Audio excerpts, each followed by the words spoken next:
ku soo dhowaada barahan ku leenahay social media sida barteena facebooka iyo youtube-ka Ethiopia Media iyo MW kuna soo baahiyo hadba dalkaada hooyo waxyaabaha ka dhaco kuwaan isleenahay bulshada way xiise gelinayaan oo xogta ku salaysan meel walba iyo goor walba iyo xilli walba ay idin tahay dadweynaha halkan ka saaxiibnayo waxaan leeyahay wacana wanaagsan ayaa idin leeyahay anigana waa Mustafa Maxamed Cali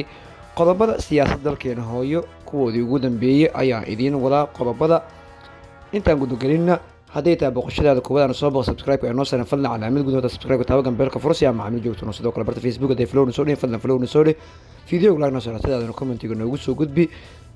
asxaabtaadana u sii share gareey mahadsanid intaasi markaan ka soo tagnana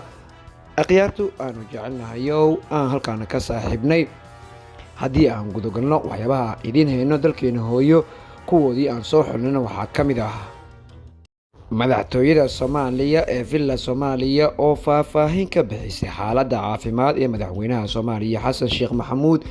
kadib markii oo la sheegay in uu xanuunka COVID-19 soo wajahay xaaladiisa shir jaraa'id maanta la qabtay warbixin la xiriirto ayaa idin soo gudbin doona baarlamaanka federaalka Soomaaliya guriga shacabka oo loo yeeray kulan maalinta berrito ah yeelanayaan warbixin la xiriirtana waa idin soo gudbin doona saakana ciidamo hubeysan ayaa hoyga xamar iskuulka ku yaala degmada Hodan weerar ku qaaday warbixin la xiriirto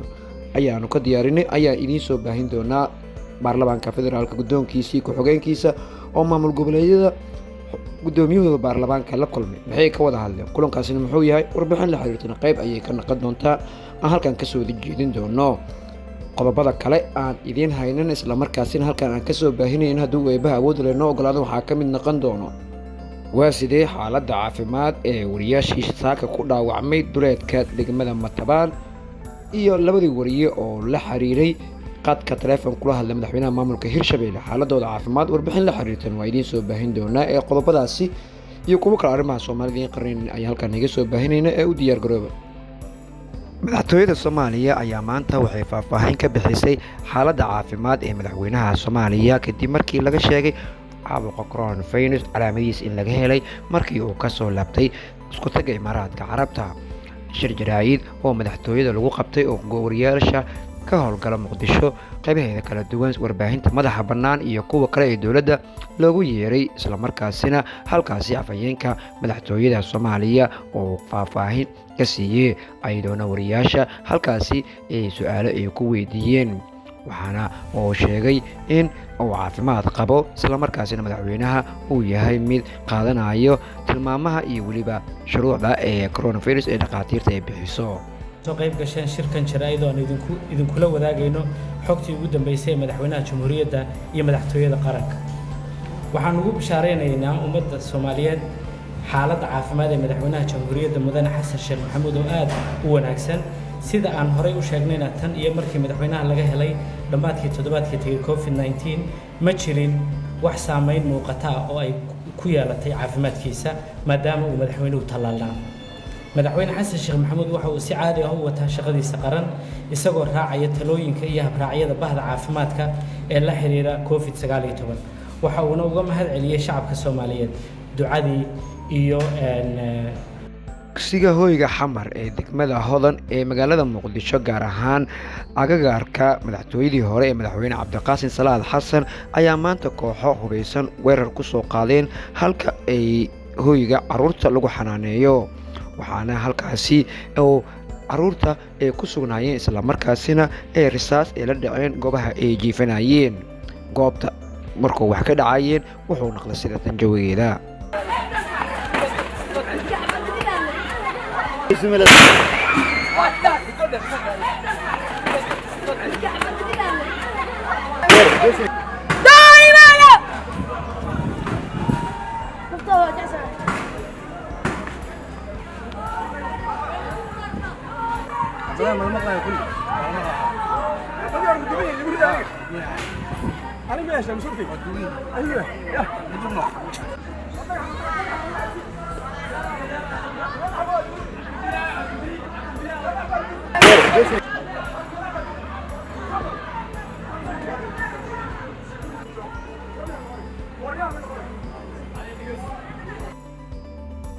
markii dambe ay iskaga tageen kooxihii weerarka soo qaaday ayaa waxaa goobta gaaray taliyaha ciidanka booliiska qaybta gobolka Banaadir Farxaan Qaroole iyo ciidamo ka tirsan ciidamada ammaanka ee dowladda Soomaaliya gaar ahaan kuwa booliiska iyo sidoo kalena waxaa halkaasi tagay sidii war u soo tibiyaan suxufiyiinta waxaana halkaasi ay kula hadlay isla markaasina ardaydii halkaasi ku sugnaay ee hooyga xamar qaybta xanaanada caruurta ku sugnaayeen oo maanta risaasta la dhacay ayaa waxa ay ka bixiyeen dareenkooda ku aadan weerarka lagu soo qaay aydoona madaxda ugu sareysa dalka fariin u diray waxay isku dayeen xanaanada jiifan jirnay ama qolalka jiifan jirnay in ay dhistaan mid ay dilaan iyo mid ay jibiyaanba kulli always ku wada jiraan meesha anagoo joogno xabad ay nagu bilaabeen dad badan ay wax ku gaareen dad badan ay wax ku dhaceen dhaxay soo tuureen dhaxin dad badan ay ku dhaceen dhaxinkaas waakaas dad badan waxaa gaareen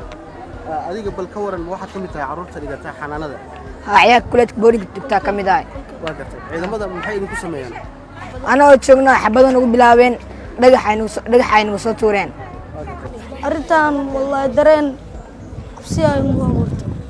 wallahi mar kamida macallimiinta wax ka dhigto hooyga xamar ayaasna halkaasi warbaahinta kula hadlay isla markaasina